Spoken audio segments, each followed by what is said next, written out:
This is Autoline Daily, the show dedicated to enthusiasts of the global automotive industry. The electric pickup segment is already jam-packed, and now it's getting even more crowded. EV startup Canoo unveiled a small cab-forward truck based on its EV platform. As you can see, it looks similar to its pod-like vehicle it's already revealed, except with a bed on the back. It's available with dual motors or a single rear motor, and it cranks out 600 horsepower and 550 pound-feet of torque with the dual motor setup. It has a payload capacity of 1,800 pounds and over 200 miles of range. But the company didn't reveal what test cycle that's based on or the size of the battery pack. But this pickup is pretty versatile. The 6-foot-long bed features a pull-out extender that adds an extra 2 feet of length. The sides of the bed also have fold-down tables built right into it.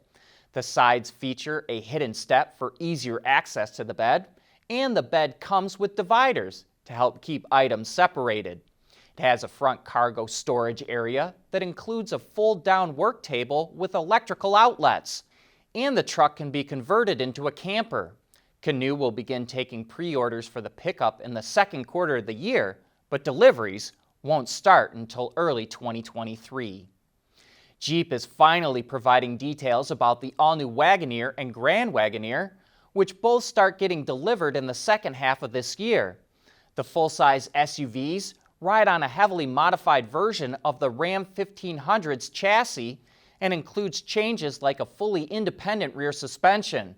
Both vehicles are the same size, but there's some minor styling cues and a lot of content differences that set them apart.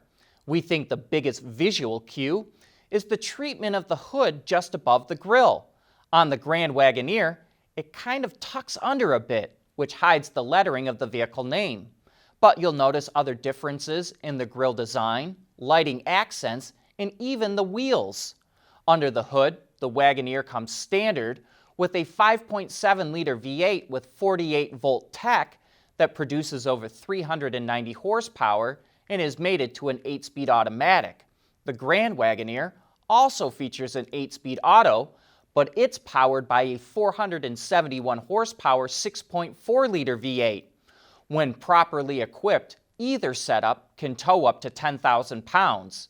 Now let's move to the interior, where you really get to see the luxuriousness of these vehicles shine through, especially the Grand Wagoneer. Highlights of that vehicle include real walnut wood, aluminum, and fine leather accents and coverings. To make sure that no one gets bored inside this vehicle, there's up to 75 inches of total screen area, which even includes a 10.25-inch display just for the passenger. Okay, price time. The Wagoneer starts out just below $60,000, including destination, while the Grand Wagoneer starts at about $89,000. But it's easy to push that price tag well over $100,000. You know, Jeep has been moving more upscale for a while now, but I can't wait to see how people react to that kind of price from the brand. Will it be like reactions to the $60,000 Kia K900? Let us know what you think.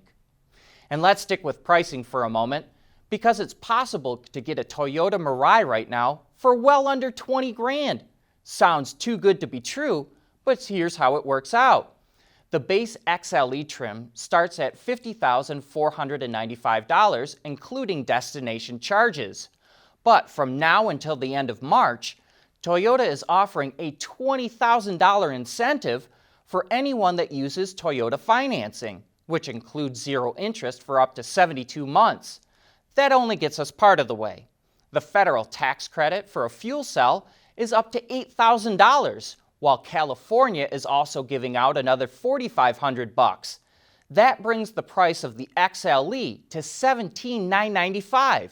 And if that wasn't enough, Toyota gives out a 3-year $15,000 fuel credit as well. So what's the catch? There's two. This only applies to the US, and the Mirai is only sold in California. We want to know what drives your testing. OTA, connected car, diagnostics, remote testing. Intrepid Control Systems is here to help you work from anywhere. Intrepid Control Systems, driven by your data.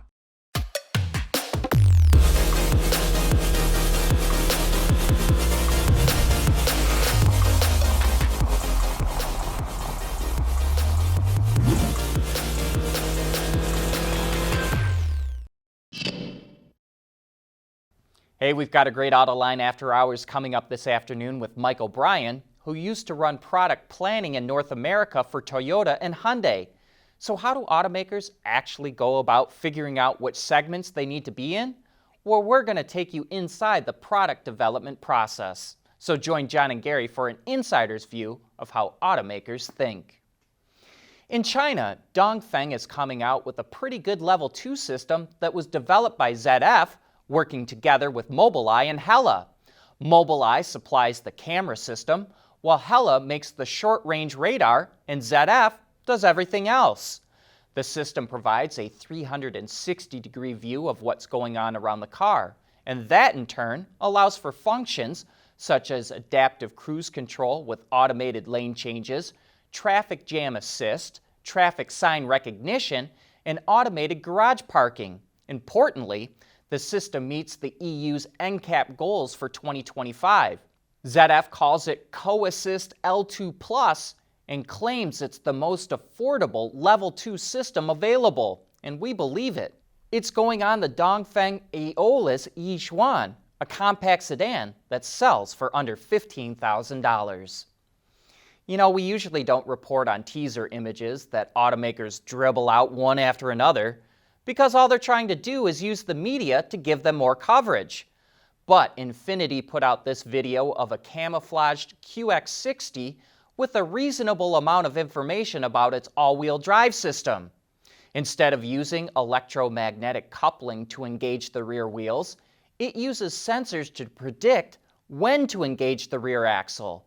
Electromagnetic coupling requires the wheels to slip before it engages, and while that happens really fast, Infiniti's predictive system provides instant response. By monitoring road conditions, it can engage all-wheel drive before it's needed, and it can direct 50% of the power to the rear wheels. But the system also uses the brakes for side-to-side torque vectoring. You know, the best system we've ever driven so far is Magna's E4, which eliminates the mechanical differential and uses electric motors. And that gives you instant torque vectoring.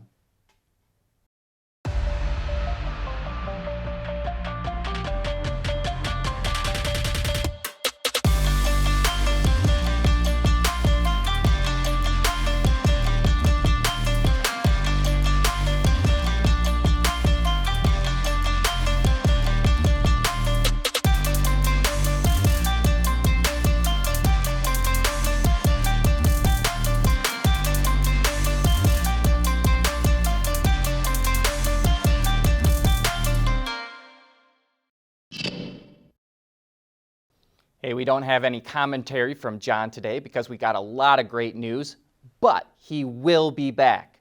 Now let's get back to the news. Tesla is the leader in EVs, and here's another area where it has a leg up on its competition. According to a new report from Cairn Energy Research Advisors, Tesla pays an average of $142 per kilowatt hour for battery cells purchased from its three suppliers, LG Chem, Panasonic, and CATL. By comparison, GM pays $169 per kilowatt hour, while the industry average is $186. Cairn also estimates that Tesla's battery packs cost an average of $187 per kilowatt hour. GM's cost $207 per kilowatt hour, while the industry average is $246. Cairn says Tesla will remain the leader through 2030, but it also predicts that GM will close that gap and get close in price with Tesla by the end of the decade. Well, all of a sudden, automakers all around the world seem to have decided it was time to get a new logo. Cadillac redesigned its logo as it goes all electric, and then General Motors decided it needed a change too. Peugeot changed its logo last week, so Renault changed its logo this week. Kia came up with a new one, so did Volkswagen, and BMW decided it had to jump on the bandwagon. And just for good measure, Opel and Vauxhall decided it was time for an update as well. All automotive logos evolve over time, but it's just amazing to see how many automakers have changed their logos over the last year or so. And here's the story behind yesterday's screwdriver question. Lambo 2015 wrote to say he, quote, was replacing my transmission filter/fluid, and as with most new cars, the fluid fill is a rubber plug on the side of the transmission, only accessible from under the car. I was getting some assistance from a young man in his early 20s. I asked him for a regular screwdriver so I could remove the plug. Granted, I know the proper term should be either flathead or Phillips, but I was raised that a flathead was standard or regular, so I have a bad habit of just calling it a regular. He brought me a Phillips. Lambo says this started a debate with family and friends. The end result? He found that most everyone under 30 years old said Phillips or asked, what is a regular? Those over 30 mostly said flathead is a regular. I'll say, I had never heard a flathead being called a regular before, and probably would have asked. Lambo finishes with, quote, in the end, I realized I'm old. Something I thought was common knowledge is apparently very confusing to others. Well, not to our viewers. We were blown away by all the responses, and people overwhelmingly said flathead. But that's a wrap for today. Thanks for watching.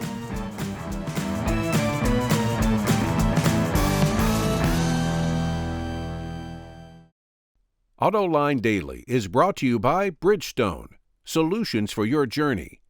Intrepid Control Systems, over-the-air engineering, boost your game.